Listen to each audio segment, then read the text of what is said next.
بسم اللہ الرحمن الرحیم۔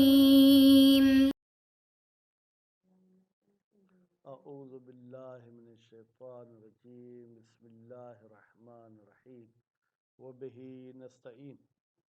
ہماری گفتگو لمعہ ششم میں، اور لمعہ ششم میں انہوں نے کہا تھا کہ 5 مسئلے ہیں۔ ان 5 مسائل میں سے 3 مسئلے پڑھ چکے، چوتھے مسئلے میں ہماری گفتگو چل رہی ہے۔ یہ درس بھی چوتھے مسئلے میں ہوگا اور اگلا درس بھی چوتھے مسئلے میں ہوگا۔ وہ چوتھا مسئلہ کیا تھا؟ حبوہ، یعنی یہ فقہ جعفریہ کے ساتھ مخصوص مسئلہ ہے، اہل سنت اس مسئلے کے قائل نہیں۔ حبوہ کا مطلب یہ تھا کہ باپ کی کچھ ایسی چیزیں ہیں جو مرنے کے بعد اس کے بڑے بیٹے کو دی جائیں گی۔ تو ان میں 4 چیزوں پہ تو اتفاق تھا، انگوٹھی تھی، اور جناب جو ہے کیا ہے وہ تلوار تھی، اور کپڑے تھے، اور بظاہر جو ہے کیا ہے جناب انگوٹھی، تلوار، کپڑے اور قرآن شریف۔ اس کے علاوہ دوسری چیزوں میں جو ہے کیا ہے پریشانی تھی کہ امامہ اس میں شامل ہے یا نہیں، جوتے اس میں شامل ہیں یا نہیں، کمر پہ ایک قسم کا کپڑا باندھتے ہیں، کبھی کبھی کوئی چمڑے کا بیلٹ وغیرہ باندھتے ہیں، وہ شامل ہیں یا نہیں۔ خیر، تو امامے کے بارے میں تو یہ گویا کہ کلیئر ہو گیا کہ امامہ لباس میں شامل ہے۔ اچھا، ابھی آج کے درس میں یہ پڑھتے ہیں کہ اگر امامہ کپڑوں میں شامل ہے اور ایک بندے کے کئی سارے امامے ہوں تو کہتے ہیں وہ سب کے سب جو ہے کیا ہے وہ ثیاب میں شامل ہیں، وہ بڑے بیٹے کو ملیں گے۔ اس کے بعد پھر ایک اور مسئلہ ہے کہ اگر میت پر اتنا قرضہ تھا جو اس کی پوری ملکیت کے برابر تھا یا ملکیت سے بھی زیادہ قرضہ تھا، تو بھی حبوہ بڑے بیٹے کو ملے گا؟ کہتے ہیں اس صورت میں مشکل ہے، بلکہ یہ اشیاء بھی میت کے قرض میں دی جائیں گی۔ اچھا، میت پر قرضہ نہیں ہے یا قرضہ ہے لیکن اور وہ ملکیت سے اتارا جا سکتا ہے، پھر کہتے ہیں پھر تو حبوہ اسی کا ہوگا۔ اچھا، اور اگر میت کے قرض نہیں ہے لیکن کفن کے لیے ضرورت ہے تو کفن کی صورت میں بھی اگر کچھ اور نہیں ہے تو حبوہ سے ہی کفن دیا جائے گا، لیکن اگر کچھ اور ہے تو پھر جو ہے کیا ہے حبوہ بڑے بیٹے کو ملے گا۔ اچھا، حبوہ ثلث کے برابر ہو یا ثلث سے زائد ہو، فرماتے ہیں کوئی فرق نہیں ہے، حبوہ بڑے بیٹے کا ہے۔ اچھا، اور اگر میت نے وصیت کی تھی حبوہ والی چیزوں کی کہ وہ فلاں کو دینا، فرماتے ہیں وہ پھر حبوہ والی چیزیں ثلث کے اندر ہیں یا ثلث سے زیادہ ہیں؟ اگر ثلث مال کے برابر یا اس سے کم ہے پھر تو وہ بغیر کسی اجازت کے اس مصلح کو دیا جائے گا، اور اگر ثلث سے زائد ہیں تو اس کی اجازت صرف بڑے بیٹے سے لی جائے گی، دوسرے ورثہ سے اجازت لینے کی ضرورت نہیں۔ اب فرماتے ہیں آپ نے جو کہا کہ بڑے بیٹے کو دی جائیں گی، اس بڑے بیٹے کے لیے کیا شرط ہے کہ وہ پیٹ میں ہو یا متولد ہو؟ کہتے ہیں کہ بھائی وہ پیدا شدہ ہو، حمل والے کو بڑا بیٹا کہنا مشکل ہے۔ اگرچہ بعض کہتے ہیں کہ میراث تو اس کے لیے رکھی جاتی ہے، بھائی میراث کا رکھنا الگ مسئلہ ہے، یہ کیا صاحب کیوں کر رہے ہیں؟ مزید ہم عبارت کی طرف چلیں۔ اب عبارت میں کیا فرماتے ہیں کہ والامامۃ، اور جو امامہ ہے اس مرحوم کا، من جملۃ ثیاب، وہ بھی کپڑوں میں سے ہے۔ وتدخل المتعددۃ، اگر امامہ متعدد ہیں تو وہ بھی داخل ہوں گے ثیاب میں۔ وفی دخول حلیت سیف، اچھا تلوار کی جو حلیت خوبصورتیاں ہوتی ہیں، مثلا اس پہ کوئی جناب انہوں نے سونے کا پانی لگایا ہوا ہے یا کوئی درہم دینار لگایا ہوا ہے، اور اس کے بعد تلوار کا جفن، یعنی اس کا جو یوں سمجھیں کہ جناب پاکٹ ہے، پاکٹ کہیں یا کور کہیں، اور اس کے بعد جو ہے کیا ہے ظاہراً سیور ہی، ٹھیک ہے، یا سیور ہی، اور جو اس پر جو ہے کیا ہے چوڑیوں کی طرح کچھ سونے چاندی کے لگائے جاتے ہیں، ٹھیک ہے، اور اسی طریقے سے بیت المصحف قرآن مجید کے لیے کوئی پیتی وغیرہ ہے تو وہ داخل ہوں گی یا نہیں؟ وجہان، اس میں 2 وجہیں۔ ایک لحاظ سے ہم دیکھتے ہیں من تبعیتہا لہما، یہ چیزیں جو پہلی تلوار کی باتیں وہ تلوار کے تابع ہیں، اور بیت المصحف مصحف کے تابع ہے، تو نتیجے میں عرف کے لحاظ سے یہ بھی ان کے تابع ہیں، تو یہ اس حبوا میں داخل ہوں گی۔ پھر دیکھتے ہیں وہ انتفاعہا انہما، یہ چیزیں منتفی ہیں انہما جناب تلوار سے اور مصحف سے حقیقتاً، یعنی اس کا جز نہیں ہے، تو پھر یہ حبوا میں داخل نہیں ہونی چاہیے۔ شہید ثانی اپنا نظریہ بیان کرتے ہیں، وَالْأَقْوَى دُخُولُهَا، قول قوی یہ ہے کہ یہ چیزیں داخل ہوں گی جناب، جو تلوار کے ساتھ تعلق رکھتی ہیں وہ تلوار میں، جو مصحف کے ساتھ تعلق رکھتی ہیں وہ مصحف میں۔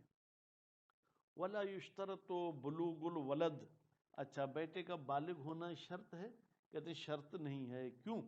لِلْإِطْلَاق، دلیل مطلق ہے کہ بڑے بیٹے کو دیا جائے، اس میں بلوغ عدم بلوغ دونوں صورتوں کی شامل ہے۔ وَعَدَمِ ظُهُورِ الْمُلَازَمَةِ بَيْنَ الْحَبْوَةِ وَالْقَضَاءِ، اور کوئی ملازمہ بھی نہیں ہے کہ جس کو حبوا ملے تو وہ باپ کی جو ہے کیا ہے قضا نمازیں بھی پڑھے، جبکہ یہ نابالغ ہے تو کیسے قضا پڑھے گا؟ نہیں، ایسا کوئی ملازمہ نہیں ہے۔ وفی اشتراط انفصال حیا، اچھا اگر یہ بچہ ماں کے پیٹ میں تھا اور ابھی پیدا نہیں ہوا تھا، تو کیا شرط ہے کہ یہ بچہ زندہ پیدا ہو ماں کے پیٹ سے حال موت ابی ہے، جب اس بچے کا باپ مر رہا تھا؟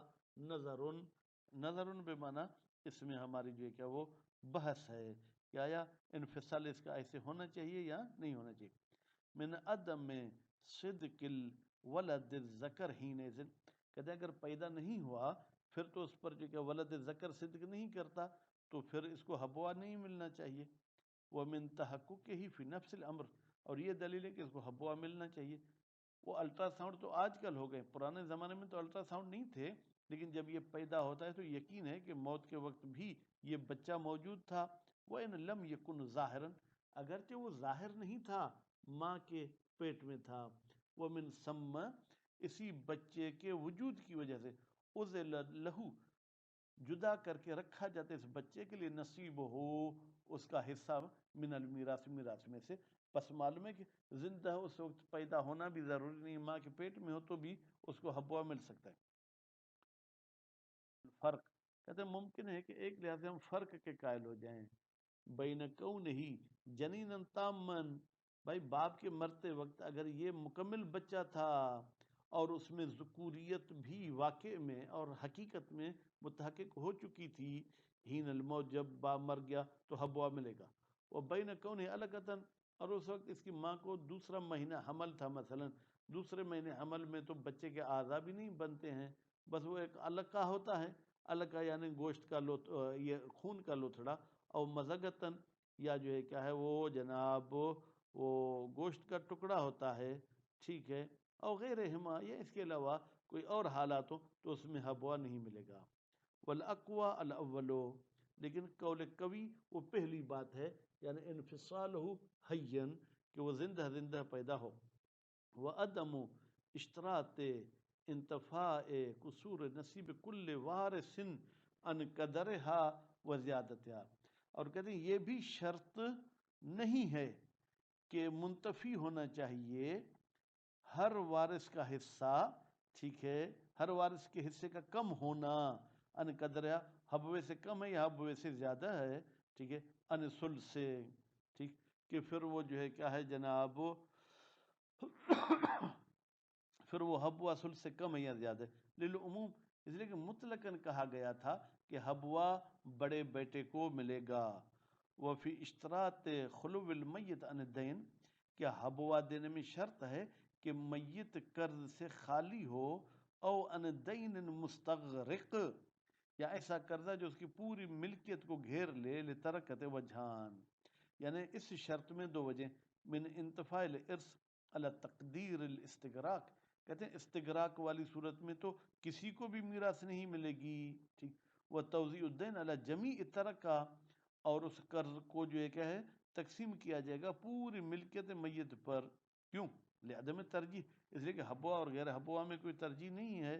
فَيَخُصُّهَا مِنْهُ شَيْءٌ، پس حبوا کے ساتھ بھی مخصوص ہو جائے گی اس قرضہ میں سے کچھ چیز، وَتَبْطُلُ بِنِسْبَتِهِ، اور اگر قرض کے جناب تقسیم کرنے کے بعد کچھ حبوا والی چیزیں بچتی ہیں اور کچھ قرض کی مد میں جاتی ہیں تو حبوا باطل ہوگا بنسبت دین، دین کے لحاظ سے۔ وہ من اطلاق نص، لیکن ہم دیکھتے ہیں نص مطلق ہے کہ بھائی حبوا بڑے بیٹے کو ملے گا تو نتیجے میں بڑے بیٹے کو ملے گا، قرض کی وجہ سے کوئی کمی نہیں ہوگی۔ والقول بانتقال ترکت الی الوارث، اور یہ کہنا کہ جیسے وہ مرا تو یہ میت کا سامان وارث کی طرف منتقل ہو گیا۔ وَإِنْ لَزِمَ الْمَحْبُوبُ مَا قَابَلَهَا، اگرچہ محبوب کے لیے لازمی ہے اتنی مقدار قرض کی دے جو حبوے کے مقابلے میں ہے، من الدین، یہ ماں کی وضاحت ہے خوب۔ ان اراد فقہا، اگر یہ حبوا اٹھانا چاہتا ہے تو ضروری ہے۔ علی المنع، فرماتے ہیں اور لازمی ہے اس قول میں کہ ہم منع کریں من مقابل دین، کہ بھائی اگر قرضہ نہیں دیتے تو تم حبوا نہیں اٹھا سکتے ہو۔ ان لم یفک ہو، اگر یہ حبوا کو آزاد نہیں کرتا تو پھر جو ہے کیا ہے المنع من مقابل الوصیت، پھر تو ہم کہیں گے کہ بھائی اگر قرض کی صورت میں منع ہے تو وصیت والی صورت میں بھی یہ حبوا نہیں اٹھا سکتا۔ النافذۃ، البتہ وصیت ایسی ہو جو نافذ ہو۔ اذا لم تکن بعین مخصوصۃ، جب وہ وصیت کسی عین مخصوصہ کے لیے نہ ہو کہ کراچی والا گھر یا حیدرآباد والا گھر، خارجۃ عنہا، وہ عین مخصوصہ جو خارج ہو حبوا سے۔ ومن مقابل الکفن، اور اسی طریقے سے اگر حبوا کچھ کفن کے مقابلے میں ہے تو وہ بھی نہیں دیا جائے گا، الواجب، وہ کفن جو واجب ہے۔ وما فی معناہ، اور وہ چیز جو جناب کفن کی معنی میں ہے، مثلا کافور نہیں ہے اس کے پاس جو ہے مثلا جو ہے کیا ہے جناب اگر ایمبولنس میں اٹھانا پڑے گا تو اس کے پیسے نہیں ہیں، لعین ما ذکر، کہتے ہیں اس میں دلیل وہی ہے جو ذکر ہو چکی کس میں، دین میں۔ وَيُبَعَّدْ ذَلِكَ، اور کہتے ہیں بعید ہے یہ بات، کون سی، کہ دین، وصیت اور کفن میں حبوا نہ دیا جائے۔ کیوں؟ بے اطلاق نص والفتویٰ بے ثبوتہا، اس لیے کہ نص اور فتویٰ دونوں مطلق ہیں، بے ثبوتہا، کہ حبوا ثابت ہے، عدم انفکاک المیت عن ذالک، جبکہ میت کبھی بھی الگ نہیں ہو سکتا عن ذالک، مثلا کفن کے مسئلے سے یا قرض کے مسئلے سے، غالباً ان چیزوں سے جدا نہیں ہوتا۔ وَعَنِ الْكَفَنِ حتماً، کفن سے تو ہر صورت میں وہ جدا نہیں ہوتا، تو پھر تو احادیث کو کہنا چاہیے تھا کہ بھائی میرے اس کا وہ حبوا جو کفن کے مقابلے میں وہ نہیں لے سکتا۔ وَالْمُوَافِقُ لِلْأُصُولِ الشَّرْعِيَّةِ الْبُطْلَانِ، وہ بات جو اصول شرعیہ کے مطابق ہے وہ یہ ہے کہ حبوا باطل ہے جو دین، وصیت اور کفن کے مقابلے میں آئے گا۔ فی مقابلۃ ذالک کلہ، ان تمام چیزوں کے مقابلے میں حبوا باطل ہو جائے گا۔ ان لم یفکہ المحبوب، اگر آزاد نہ کرائے اس حصے کو محبوب، بما یخصہ، جو ان چیزوں کے ساتھ مخصوص ہے۔ لأن الحبوۃ نوع من الارث، اس لیے کہ حبوا بھی ایک قسم کی میراث ہے۔ وہ اختصاص فیہ، لیکن یہ ایسی میراث ہے جو جناب مخصوص ہے کسی جو ہے کیا ہے جناب ایک بندے کے ساتھ، یا یوں کہ وہ اختصاص، اور یہ ارث میں ہی مخصوص ہے لیکن ہر بندے کو نہیں ملے گی، بڑے بیٹے کو ملے گی۔ والدین والوصیت والکفن، اور جناب قرض، وصیت اور کفن، ونحوہا، یا اس جیسے اور جو خرچے ہیں، مثلا کافر لینا، یہ وہ تخرج جو من جمیع ترکہ، وہ پورے جو ہے کہ میت کے مال سے نکالا جائے گا۔ ونسبت الورثۃ الیہ علی السواء، اور ورثہ کی نسبت الیہ ان کاموں میں سے ہر ایک کی طرف مساوی ہے، تو نتیجے میں بڑے بیٹے کو بھی حصہ ڈالنا ہوگا تو دوسروں کو بھی حصہ ڈالنا ہوگا۔ وصلی اللہ علی محمد و آل محمد۔